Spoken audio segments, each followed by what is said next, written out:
If you're a maintenance supervisor for a commercial property, you've had to deal with everything from leaky faucets to flickering light bulbs. But nothing's worse than that ancient boiler that's lived in the building since the day it was built, 50 years ago. It's enough to make anyone lose their cool. That's where Grainger comes in. With industrial-grade products and dependable fast delivery, Grainger can help with any challenge, from worn-out components to everyday necessities. Call, click Grainger.com, or just stop by. Grainger, for the ones who get it done. This Christmas, feel joy, gift joy, and send them joy with the perfect gift at Arnott's. Explore an endless array of gifting that will bring joy to everyone on your list. Shop Irish at the Christmas market, support emerging new businesses with Pitch 22, or find something extra special from one of our world-class brands. Shop in-store and online at arnotts.ie.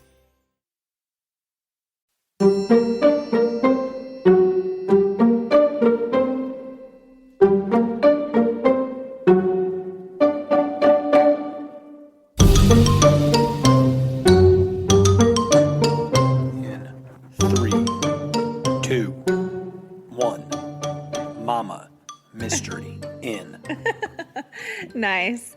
Welcome back to Mama Mystery. I am your host, Kelly. And I am your co-host, Austin. Man, setting this up, I felt like I sure do hope I don't miss any steps because it's been forever since we've done this. But we're back, bitches. We are back. And we took a little bit of a break. Not intentionally, just things started getting in the way. I know a lot of you know what's going on in our lives, but we just moved, so that was a huge surprise. Moving's like the top 3 most stressful things in somebody's life. So there you go. That's why we were gone, and now we're back. Yeah. And so anyway, I really appreciate, though, everyone being so patient and understanding. I've had some people reach out and say, we miss you guys. We're so excited for the next episode. I just keep waiting. And everyone's been super nice about it, though. So I had one person in a supermarket cuss me out. You did not. No. Nobody really knows who you are anyway. Okay, right on. Fair enough. On that note, I do want to just kind of talk a little bit about the updates in the Gabby Petito case. I feel like has that a lot of people. Found yet? No, a lot of people ask me about it because, I do hair, so we get a lot of clients in. My coworkers get clients in, and they're always asking me about it. I'm sorry to say there have not really been huge updates other than that her cause of death has been determined by her autopsy that she was strangled. So that has come out. But other than that, there haven't been any real sufficient leads as to where Brian Laundrie is. There's been tons of theories. And I mean, I'm not even going to entertain these theories because one of them was that he was like in a bunker under his parents' garden. And people were thinking that they could see his hand coming through a garden and that she was like the mom was like handing him stuff so he could be like living underground in their backyard. I mean, it's stupid stuff like that. I'm not even going to entertain that. What's his nuts? The bounty hunter guy, of course, had to try to capitalize press off the whole thing. Of course. Said he's within days of finding him. Yeah, he even went as far as to say that he was within hours of finding him. And then I was like, this is going to be too good to be true. Yeah, if you don't come through, you're an idiot. Yeah, and then ever since, it's just been kind of super sad radio silence. The autopsy showed she was strangled. Yeah, because that's no matter how it would have been sad, but like. For sure, but it definitely adds, I mean, obviously we knew she died. We knew she died from homicide, that he killed her, but not knowing how, I guess this just kind of makes it a little bit more real when you think about the fact that he had his hands around her neck, was within feet of her face. That's a very personal attack, a personal way to die, a terrifying way to die. And it takes a long time. I was going to say, don't you have to strangle for like over 3 minutes? Yeah, something like that. I mean, you have to just like be going at it and not letting up. So that is just disturbing to think about. And, the fact that his parents have been less than helpful in finding where he's at, they're practically condoning what he's done and what he's currently doing. So, yeah, the whole thing is just kind of a shit show, honestly, and it's embarrassing. So one thing I really wanted to add was that, in my opinion, I feel like this whole thing has turned into a circus, and all you see on social media anymore is Gabby Petito and Brian Laundrie. And there are so many other people out there missing, cases unsolved. Why is this getting the attention it's gotten? I mean, I feel like this has blown up bigger than anything we've had in the recent decade even. And I'd hate to think that it's because she's a cute white blonde girl that went missing. And, you know, she wasn't an influencer. People say that she was, but in reality, she only had like maybe 2,000 followers before this. And now she's got like 1.3 million or something last time I checked. It could be more now, but it's just so crazy. Like, what is it about this case that has caught like wildfire? I don't really know. Don't look at me. I don't know. I'd like to know your thoughts. I mean, there's theories out there.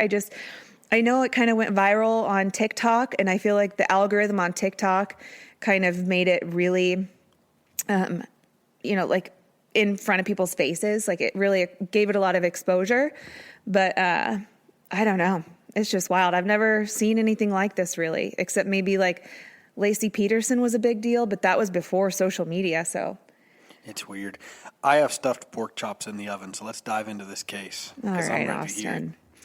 Well, today we're talking about ironically enough, another case that was somewhat viral because of social media. So maybe this will help us understand. I don't know. But today we're talking about Bianca Devins. So you've never heard of her, have you? Not even a chance. Okay. Somebody here recently, and it's funny if you're listening or if your wife's listening, somebody here recently questioned the fact that I'm just playing along like I don't like crime. Yeah, and they or thought that you're scripted. Yeah, he thought I was a real true crime junkie. Do you really not know what's going on? I don't know shit. He really, really doesn't, don't know guys. anything, and I just listen.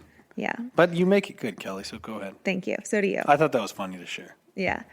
Shout out to Ridge and your wife. Thanks for listening, Ridge, and Ridge's wife. I forgot his wife's name. His wife's name is a Patreon. Now I feel like crap. Anyways, go ahead. No, we know. Pause it. Keep going. Okay.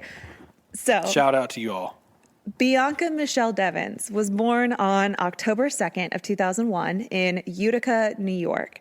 Her parents, Kim and Mike, were only together for a few months before Kim got pregnant, and she was only 17 and a junior in a private Catholic school when she gave birth to Bianca. And then Bianca's little sister, Olivia, was born 2 years later.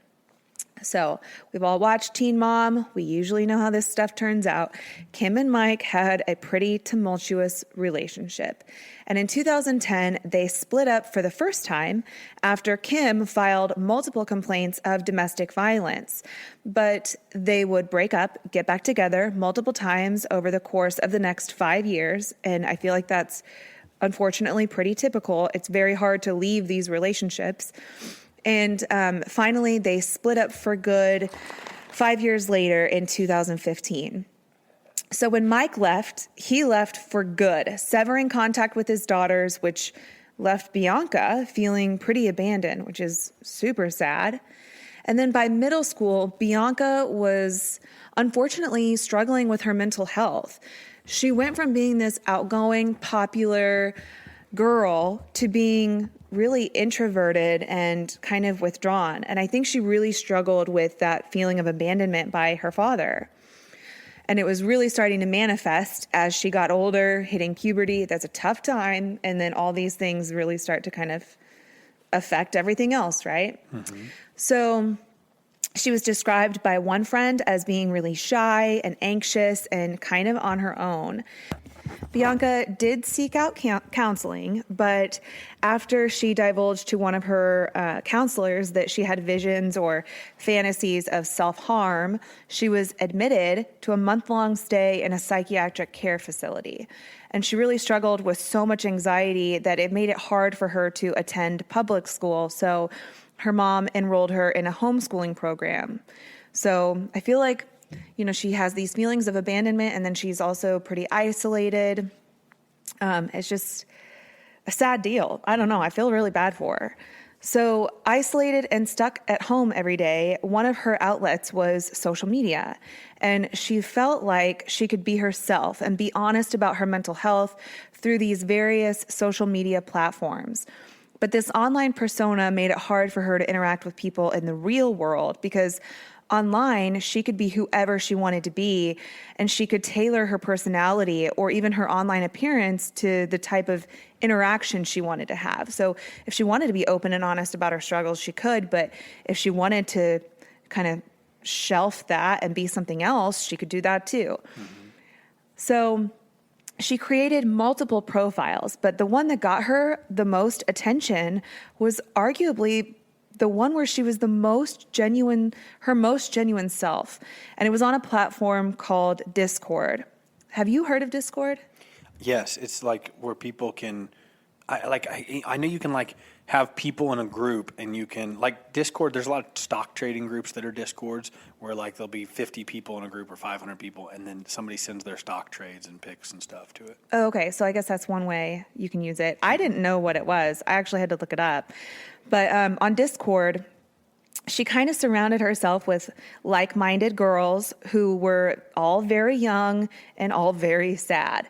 And this vulnerability attracted some real skeezballs who took advantage of young girls on this forum by offering them money or gifts in exchange for just attention or nude pictures of these girls.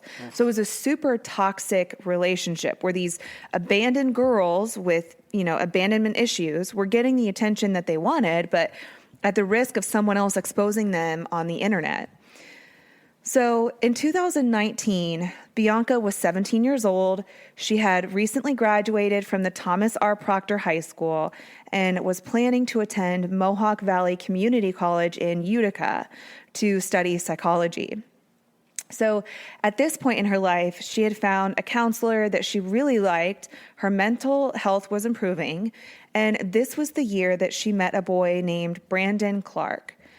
So Brandon Clark was 21 at the time, and they met through social media, of course. He was into fitness, gaming, and anime. And by all accounts, Brandon was really polite and charming, but his home life growing up was really volatile. His parents would get in violent fights, with one resulting in a hostage situation where his dad held his mom at knife point for 10 hours because he thought that she was cheating on him. So his dad was sent to prison, and Brandon ended up getting tossed around in the foster care system. So Bianca and Brandon, they grew closer as friends, and they confided in each other about things. But while Bianca was very straightforward of her intentions to stay friends and only friends, Brandon would sometimes call himself her boyfriend. She would correct him or anyone else that considered them to be a couple, and she was very serious about not wanting a relationship because she was about to go to college. So on July 13th, 2019, Brandon invited Bianca to go to Nicole Dollanganger. I guess she's a singer. She's kind of like a not lesser, like a small-known singer, I guess. I don't know, like kind of a niche. She's one of those like e-girls, which I had to look that up too, but it's like kind of like emo. That's the only thing I could relate it to, because when I was in high school, like emo was a thing. I don't know if it still is, but anyway, she was very popular among that crowd. And so he invited her to go to this concert in Queens. So Brandon was going to pick Bianca up, go to the concert, and then drop her off later that night.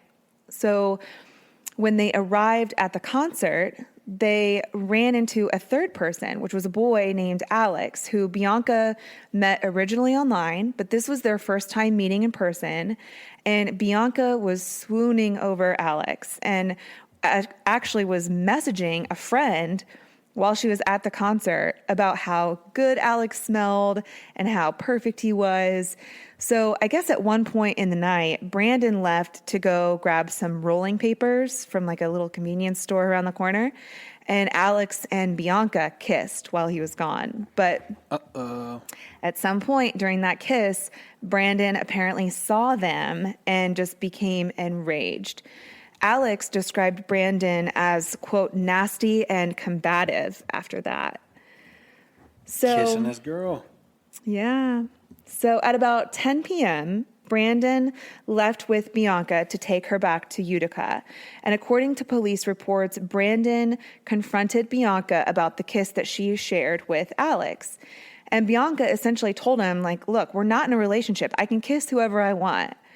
And this just set him off. He assaulted her. He pulled out a knife that he had hidden in the driver's side door of his car, and apparently cut her throat multiple times while he recorded the entire thing on his cell phone. What in the hell? So the next morning on Bianca's Discord account, a message had been posted at 6:03 a.m. stating, quote, "Sorry, fuckers, you're going to have to find somebody else to orbit," end quote. So I had to look that up. I'm just learning all sorts of things with this one. But orbiting is apparently a term that was used for these guys that would kind of obsess over these young girls in these Discord groups. So they would call it orbiting, and he was referring to anyone else who was kind of swooning over Bianca. You're going to have to find someone else to orbit. So along with the message was a picture of Bianca. And in this picture, which unfortunately you can find online, I'm not telling you to go look for it. I'm just telling you that it's out there, which is really, like, eerie. It sucks. It's eerie. It's sad. It sucks for her family. But there was a picture of her. She's wearing a black tank top, her winged eyeliner, and then her throat was brutally cut, leaving blood all over her small frame. And it doesn't even look real. When you look at it, it doesn't look real. But I mean, to be fair, it never does look real. Like, I've seen a dead body in front of my eyes with its throat cut, unfortunately. That's another story for another day. But it doesn't look real. It doesn't look like you're looking at a human body. It looks like you're looking at like a Halloween prop or something for a haunted house. It's just so bizarre how it doesn't register in your head that this is like a real human being, right? So at first, her friends on this site saw this picture and they thought it was a prank or some gore, like rightfully so. They could not believe that what they were looking at was a picture of Bianca's dead body. So followers on Discord tried interacting with the poster to figure out where these pictures were coming from. And the poster actually responded saying, quote, "My fucking car, I fuck Bianca, dumbass," end quote. So he's like trying to brag that Bianca is his. Like, I don't know. I don't get it. But concerned viewers started calling the Utica Police Department to tell them that this unsettling photo of a female named Bianca Devins was circulating on the internet. And Brandon's family also started calling in when they found what seemed to be a hastily written suicide note at his house. And Brandon had been posting creepy pictures on his Instagram story, including one of his bloody arm and hand that appeared to be, a bloody arm that appeared to be Bianca's. And then he had another picture with his hand in it. But anyway, the caption said, quote, "I'm sorry, Bianca." And then he also changed the bio on his Instagram profile to include his birthday and the date of his death as that day. So like he was obviously kind of announcing that he was going to be killing himself. So at about 7:30 a.m., Brandon actually called 911 and he calmly told the dispatcher where he was located, which was on a dead-end road called Poe Street, which was only about a mile from Bianca's high school. And he told the dispatcher that there had been a murder-suicide and that the victim was Bianca Michelle Devins and that he had to go because he had to do the suicide part of the murder-suicide, quote, is what he said. This guy's a lunatic. Real quick, because I get their age was like 2001 and stuff was when they're born. So what year is this happening again? This was in 2019. Okay, so it's pretty recent. Yeah. Sorry, that took me a second. 2019. Yeah, it was July, just a couple years ago. Okay. So after he got off the phone with the dispatcher, he took a picture of his bloody hand, which I mentioned earlier, next to what appeared to be a green tarp covering Bianca's body on the ground. And at this point, it was daylight. It's early morning hours. And I'm assuming only moments before the police arrived. And the caption on the photo, which he posted, read, quote, "I'm sorry, Bianca," end quote. So I'm just kind of annoyed by this because I feel like he's just doing as much as he possibly can for show, because I feel like when people, more often than not, when people commit suicide, they don't announce it because they don't want anyone to stop them. Their mind has been made up, right? But sometimes if they want some attention, they'll announce it to see who comes to their rescue, or they'll just kind of wait and see how people react. And I feel like that's what he's doing. And maybe he's not getting the kind of reaction he wants because nobody's coming and nobody is talking to him. But then all of a sudden the police show up. So, and this is how many days later from when he actually killed Bianca? Oh, it's the same night. Like, Okay, it's into night. the early morning. Yeah. Okay. It was the morning after the concert. So at this point, he lays down next to the tarp while he waits for police to arrive. And once the Utica Police Department officers arrived on the scene, they noticed Brandon's black SUV parked nearby, and then a small fire where he was burning his laptop, and on the ground, the words, quote, "May you never forget me," written in spray paint. So when they approached Brandon, he was actually live streaming on his Instagram account. What in the hell? That's all I can keep saying. Like, this is so drawn out and attention and Oh my God, it's so weird. It is so weird. And once he saw the cops approaching him, he took the knife that he used to kill Bianca and started stabbing himself in the neck. On live stream. On live stream in front of the cops. Yeah. So then he managed to somehow take another selfie, even with the cops nearby, and post it to his Instagram story with the caption, quote, "Ashes to ashes," end quote. And you could see a huge gash in his neck. But what I think happened was he chickened out once he realized how painful it was to actually stab himself in the neck and didn't go deep enough.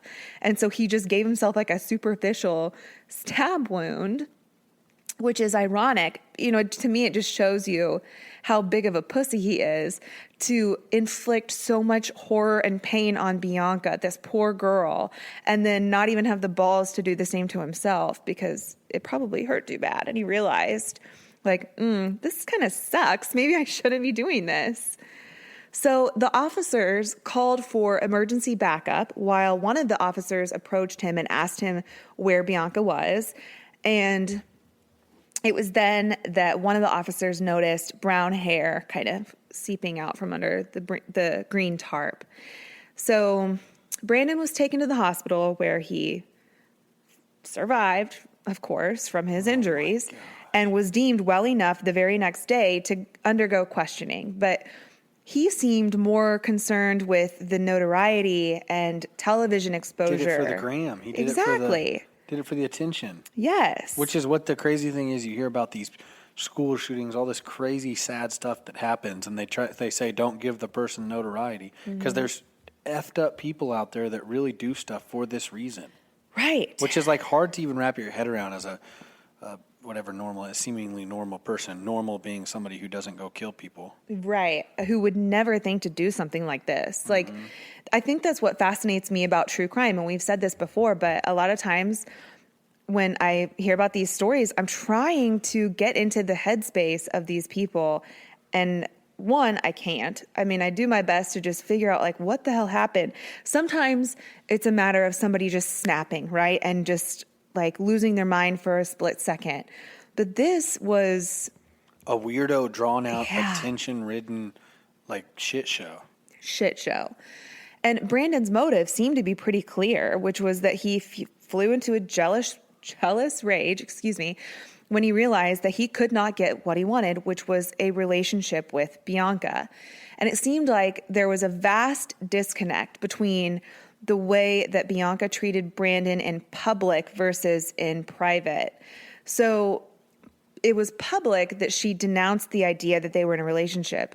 But apparently, privately, when their phones were investigated, it became clear that they did, at least at one point, have an intimate relationship. But Regardless, it doesn't matter, because what's been said since then, whether they had an intimate relationship or not, was that she was very clear with Brandon, hey, we are just friends. I don't want a relationship before I go to school. We are just friends. You are not my boyfriend. So what he did was completely uncalled for, and yet people still came to defend him and spread misinformation after this happened. I mean, people will obviously, as we see here, do anything for some social media clout or just to have someone listen to what they're saying, right? So some people, I think, will just say the most outlandish things or do the most outlandish just to get attention. But since they were both pretty active on their social media platforms, especially on Discord, users were spreading the pictures that Brandon posted like wildfire. And Instagram tried to keep up with disallowing people to post the gruesome picture of Bianca, but it proved to be more difficult than it seemed. And even worse, losers on the internet were sending the pictures of Bianca to her family. One person posted it under her mom's Facebook profile picture as a comment. And when Bianca's mom was shopping for groceries once, someone in line behind her tried to airdrop the photo of Bianca to her phone of her dead daughter. Can you imagine? I cannot imagine that. So while some internet users use this as an opportunity to expand on their sadistic disconnection from reality, others used it as a wake-up call when it comes to interacting with and meeting with people or strangers on the internet. So, and I think too, it goes without saying that I feel like this is a huge wake-up call about being in controlling abusive relationships or knowing what the warning signs are, because he obviously showed some obsession with her early on. He wouldn't take no for an answer when he continued to say that she was his girlfriend, even though she obviously wasn't. And he had some serious boundary issues. See, I think I get what you're saying, okay? But I think, like, when people try to play that card of, like, again, there was warning signs, it's like, that can be said in every situation, and people call it love, call it whatever you want, they're blind to it. And it goes on the accountability of this lunatic, not on her to recognize. Oh, no. That's like I heard people say about Gabby Petito, like, well, I mean, the whole police thing happened. She should have known better and got away. And it's like, no, and I'm and not I know saying you're not passing. that. No, I know you aren't. I'm just like, when I hear people say that, though, it's like, come on. Right, because I agree with you, Austin. So when the Gabby Petito body cam footage came out, people were chastising the way that the police handled it. And there's much. And they were chastising her for, like, oh, she should have left him. And it's like, right. Come on. And there's only so much the police can do in that situation when neither of them want to press charges, first of all. I mean, and hindsight is always going to be 20/20. Right. And you never think that the person you love is going to be capable of taking your life. Mm-hmm. Like, I'm sure that it didn't cross her mind that could be a real possibility, right? So you can't blame the victim. But I do believe that this proves as sets a good example of what to look for either in your own relationship or in your friends' relationships. Like, if you see this happening with your friends, just speak up and say something, because like times like this, I feel like people are a lot more vocal about these kind of things. Like, they're less afraid to come out about it or less afraid to just confront a friend and be like, hey, you're in trouble. Mm-hmm. I have to say this, right? So anyway, back to the story. Initially, Brandon pleaded not guilty to second-degree murder charges, and while he awaited trial, he got in trouble for making a shiv out of a toothbrush and then writing to a friend, essentially bragging about what he had done to Bianca and explaining that he just couldn't handle the thought of her walking out of his life. So in February of 2020, he ended up changing his plea from not guilty to guilty, and then he tried to change it back to not guilty because he said his lawyer failed him. He wants attention. In reality, makes me mad we're doing this podcast on him. Freaking idiot.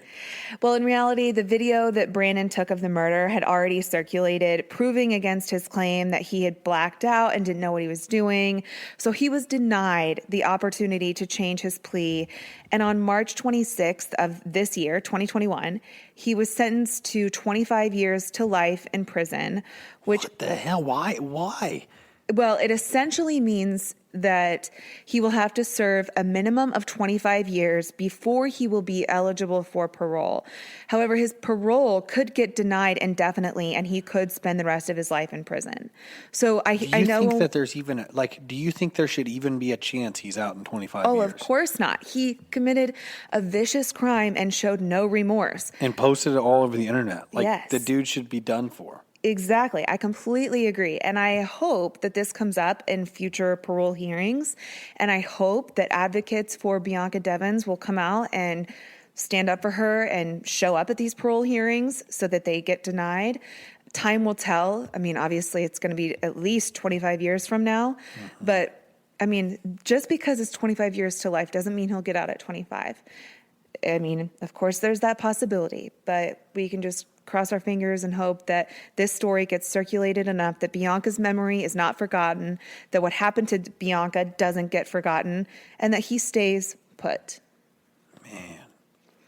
So this thing went viral, though, because it was so gruesome, huh? This was another one of those that went viral. Bianca was absolutely beautiful. She looks, honestly, like a porcelain doll, like an Audrey Hepburn, like classic beauty. She had porcelain perfect skin. She at times would dye her hair fun colors. So like there's a picture that circulates of her with pink hair. She was tall, slender, just like this absolute beauty. And it sucks. It sucks that her life was taken by a wannabe psychopath with a terrible comb over and no balls. So it just really sucks. But that's wild. Anyway, until next time. Thanks for listening, everybody. Thanks for sticking with us. Yes, we Mama appreciate you. Mystery out. Bye. I'm going to go eat some